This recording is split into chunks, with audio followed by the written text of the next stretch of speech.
Vipassana is a technique which consists of sitting down, closing your eyes, and observing your breathing. Breathing must be natural, and you simply have to observe it. That is it. You do not have to do anything else. You will sit and watch your breath with your eyes closed. Vipassana is no concentration, and it is not about observing the breath for a whole hour. When thoughts, emotions, or sensations arise, or when awareness of a sound, smell, and breath outside arise in you, simply let your attention follow them, but do not forget about the breath. Your awareness can include everything that happens to you outside and inside. If you focus on the breath, it means that you are focused on an object, in this case the breath, and you reject everything else that is happening around you, but internally and externally. This is not Vipassana. Vipassana is the observation of the breath without excluding anything else. When you start meditating, you will start with a concentration, because this is the psychological state you are in. You will need to find quieter and quieter places, because every little noises distract you. When you have found a quiet place and become accustomed to hearing noises without them distracting you from observing your breath, thoughts will become to be the source of distraction. Once you are able to observe the thoughts without getting too distracted, it will be the time of feelings and emotions that will make it difficult for you to concentrate on the breath. Summing up, initially it will be the noises happening around you that will distract you. Once you have found a quiet place, you will be able to focus better on what is happening inside you. Then the thought will start to distract you. When you are able to calm your mind, mainly through silent retreat, your feelings will be the source of distraction. Feelings, emotions, are the most difficult to observe. However, with time and a lifestyle not repressed, even this obstacle can be overcome. Do not forget that you must always observe the breath. Breath must always be the first object. By continuing to observe the breath, you will be able to be aware of other things. Let's take the noises that happen outside of you. You are sitting meditating and a car is passing by. Your attention will move from your breath to the sound of the car passing by. You got distracted.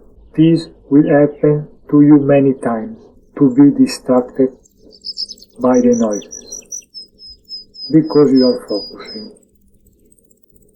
One day, it will happen that the noise of the passing car does not distract you. You will remain focused on your breath, but at the same time you will be aware of the noise of a passing car. You will not be focused right now, but you will be an observer. The breath is the first object, the noise of the car is the second object. By continuing the practice, you will be able to observe the breath, but at the same time be aware of all the noises happening around you. You will be aware of the breath, but at the same time of what happens outside of you. But remember, the only way to be aware is to keep observing your breathing. Never focus your attention on the other things that happen.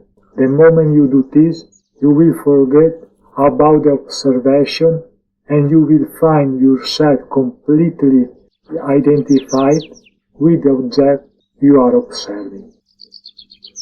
Then the thought will start in association with what you are observing, and you will soon find yourself completely identified with the thought.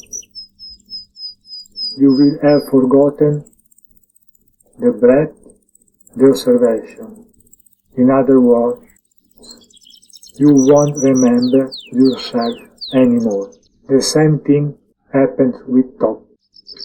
Thought can be observed, but not directly. You cannot observe thoughts directly, because the thinker and the thought are one and the same. The thinker generates thoughts, and the thoughts create the thinker. So completely forget that you can observe thought, but observing thought is possible. It sounds like a contradiction, but is not. In the spiritual world, you will find yourself facing many contradictions. These appear contradictions only because our mind has been conditioned to think according to Aristotelian logic. Aristotelian logic has no value in the spiritual world. Observing thoughts takes time and constant practice and an unrepressed lifestyle. You are sitting, watching the breath. After a few seconds, the thought arrives, as if it were a cloud in the sky that covers the sun. But the sun is always there, not disturbed by the clouds.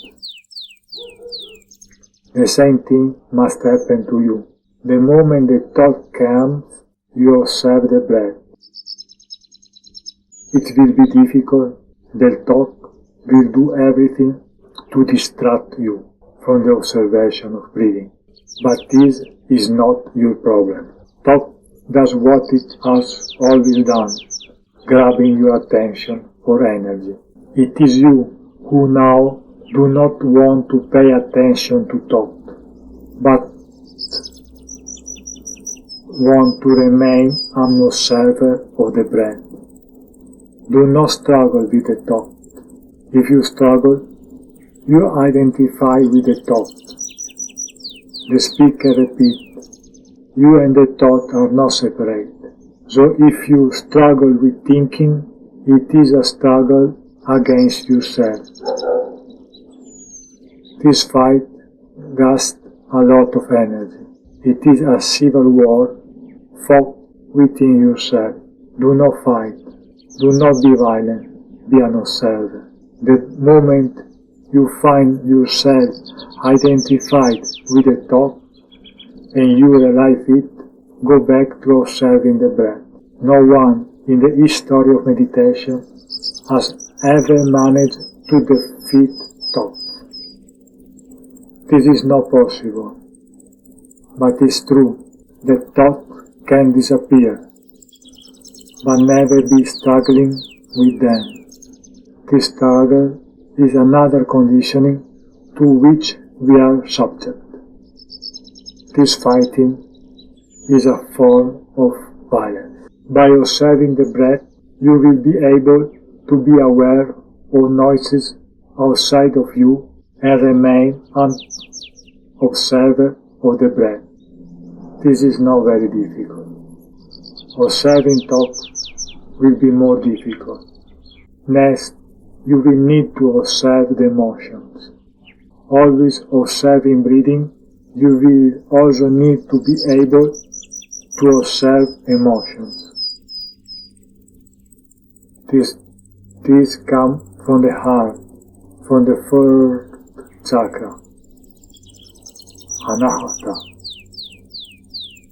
Emotion moves between hate and love, so you need to be able to observe the hate and love present within you. Do not judge, do not think the hate is negative and the love is positive. In reality, there are two sides of the same coin. You hate because you can love, and you love because you can hate. To transcend hate, you have to transcend love. To transcend love, you have to transcend hate. Do not identify with love and remain an observer of hate. It is not possible. Observation must be without choice. You cannot choose love. You cannot choose good against evil. The moment you do this, you will have identified yourself. You will be judging. The moment you judge, you are no longer an observer. You have to observe without choice. Whether it is noises, thoughts, emotion, it makes no difference. You cannot judge one noise as pleasant and another as unpleasant. You have to listen to noises without no choice. You cannot judge a pleasant thought, so be glad to observe it, and a negative thought, you refuse to observe it. If you do this, you will not be able to observe a positive thought. You will have identified with the thought, and you will forget to observe the breath and the thought. There is no difference between observations of noises, thought, and emotion. What you need to do is the same for all three. Learn with noises, which are the easiest thing. Then move on the thought, and finally emotions. The noises are outside of you, so it is easier to observe them. Then the thoughts that come from the third chakra. The thoughts that come from the third chakra are the thoughts that concern indulging and denying. When you are able to observe this movement of thoughts regarding denial and indulge without identifying and judging, you will have transcended the third chakra. Then you will have to transcend the emotion which originate in the fourth chakra. Observe the emotion that has either of love or hate without choosing.